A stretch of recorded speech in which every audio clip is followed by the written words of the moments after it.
Okay, I am back to take you through the rest of the different adjustments that you can make in Lightroom. So if you come over here and click the next one down, it's going to be the crop, and then you can, self-explanatory, go ahead and crop your photo. I use this for pretty much all my cropping unless I messed up and missed something and then I need to go into Photoshop and crop it, but I pretty much do 99% of my cropping just within Lightroom, especially for weddings, because you're definitely not going to want to open up 1,000 photos and crop them all or straighten them or whatever. Sometimes my vertical images will come in like this, and or they'll actually come in like this, and then I need to rotate them to the left. So you have your rotate and flips in here, which are handy, and you can mirror something or flip it upside down. It's kind of fun. And then you can straighten like this within Lightroom, which is super handy. Yeah, so that's everything you can kind of do with that here within Lightroom with the crop. The next one that is amazing is the healing brush. She doesn't really have a lot of blemishes, if any, but if she had, like some pimples here, so I'll just kind of remove some spots on her face just so you could see. If you hit the right bracket key on your keyboard, it's going to make your brush bigger, and if you hit the left, it's going to make it smaller. So you would find a spot and then you just click on it, and then this part here is going to be the good part that you want to use as your sample for your good skin, and then you'll just drag it to the spot that you want, and then you just let go, and it's going to take this good skin and mirror it over the bad part, so it just gets rid of the blemish for you. This is something that you can also do in Photoshop, but if you don't have to open up a photo into Photoshop, this will save you so much time. So if you make it bigger, you can do bigger portions and then just drag to the spot that you want. I'm just getting rid of some of her freckles here, which you would never do for a client, but just for the sake of showing you how this works. And see how easy that is? It saves you a bunch of time not having to open up in Photoshop. So super handy. Alright, the feather slider is just, I usually don't mess with that too much, but if you go up with your feathering, it's going to make the edges blend better, if that makes sense. And then if you go to less feathering, it's going to be more of a hard edge. Usually with skin, you want feathering so that it blends well around the edges.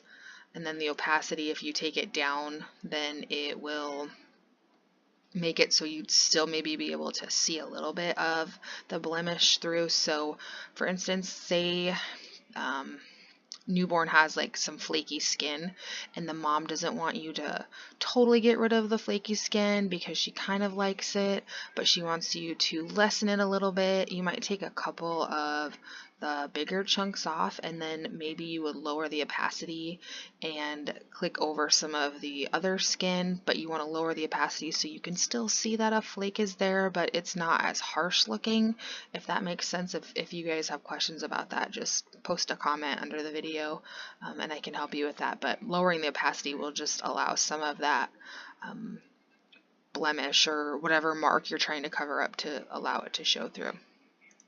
Okay, so aside from the healing brush, the adjustment brush is amazing. So I'm going to show you what you can do with that.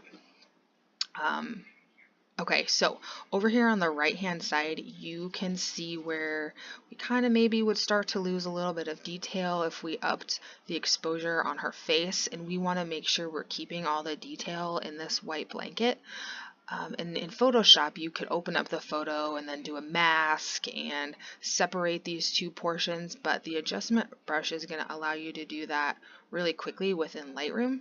So if I want to take the highlights down on this to bring back some of this detail, I can just lower the highlights on that, and then this is my brush, and if I click my left bracket key, it's going to make it smaller, and then I can paint some of the highlights back down on that, and you can see it lowered it just a little bit. And then I also might want to take down some of the whites just so it's not as bright. Can you see it? I'm going to go really crazy just so you can see it. See how it's making that adjustment? I don't want it to be that dark, but you can see it kind of brought back some of that detail. You can mess with the exposure too and see how it's really you can make it a little crazy. We don't need to be doing that, but it brought back some of that detail that we would have maybe lost just by brushing it right there, and then it left this part alone. Then you can get a new brush by clicking this plus sign up here, and it's going to keep that brush and it will show you everywhere I've painted.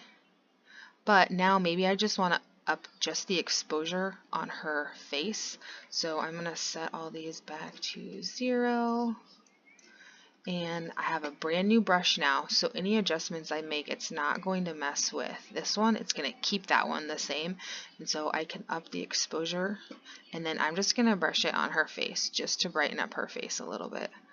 So you guys see how that really can be a huge time saver within Lightroom. And then you can bring it back down, and then while you're still on that brush, you can also, you know, mess with the contrast a little bit or the shadows, and it's just going to target where you've painted just with this brush, and you can see it's turning it red, and that's where I've painted. So that adjustment brush is huge. Utilize that. It's a big it could be a big time saver, especially if you're doing a wedding, or you know, you got a little crazy and took way too many photos during a session and you need to just fix a couple areas. This is going to be where you can do that, and it's pretty much got everything that you can from the beginning, the first one with the edits where we're doing just the exposure and the contrast. It's got all those different adjustments and you can really dial it in, so that's pretty nice. Alright, the next ones, I don't really use the linear gradient or the radial gradient. If I'm going to do a gradient, I'm going to do it in Photoshop with a mask, and I get pretty detail oriented, but you can use that like a horizontal gradient. You would use that if you overexposed the sky or you want to bring back some of the detail from the sky.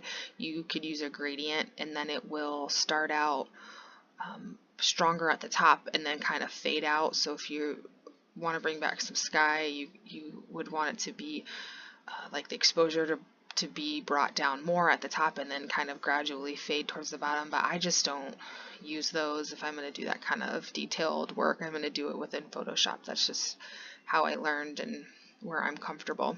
Okay, so I'm not going to really hit on those too much. This one down here is where if you want to see what your photo originally looked like, you can click that and it's going to show you. We didn't do much to this besides those adjustments with the adjustment brush, and then we checked the box to get rid of the vignetting around the outside. We fixed the lens issue. So that will show you the original, and I'll say you did a bunch of edits and you just want to go back to what you had. If you click reset to original, it's gonna get rid of everything that we've done.